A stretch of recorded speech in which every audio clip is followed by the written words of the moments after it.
kaikki ja tervetuloa uuteen videon pariin. Ja tässä videossa me esittelen mun sleissejä. Let's do it!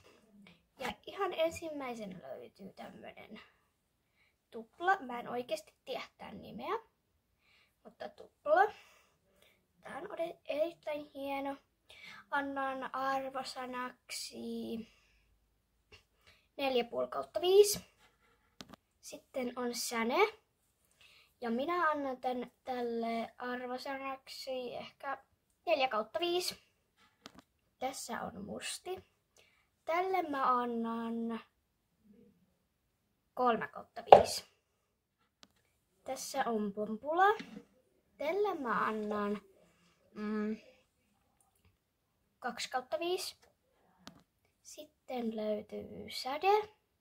Tälle mä annan todellakin 5/5. Sitten on lilja. Tälle mä annan myös 5/5. Sitten on lumi. Annan 2,5/5. Sitten mennään näihin sleissniikun juttuihin.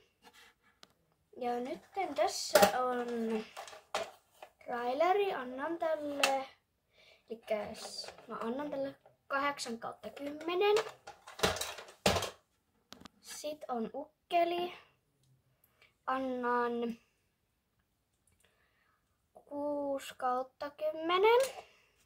Ja sitten on Sleiss-auto. Ja tälle mä annan ehdottomasti 9/10, koska mä sain tämän joululahjaksi. Sitten tässä on satula. Annan arvosanaksi 4/5, koska mulla on ne muut Sleiss-varusteet jonnekin hävinnyt. Niin mä en tiedä missä ne on. Mut joo, tää video oli tässä, niin moikka!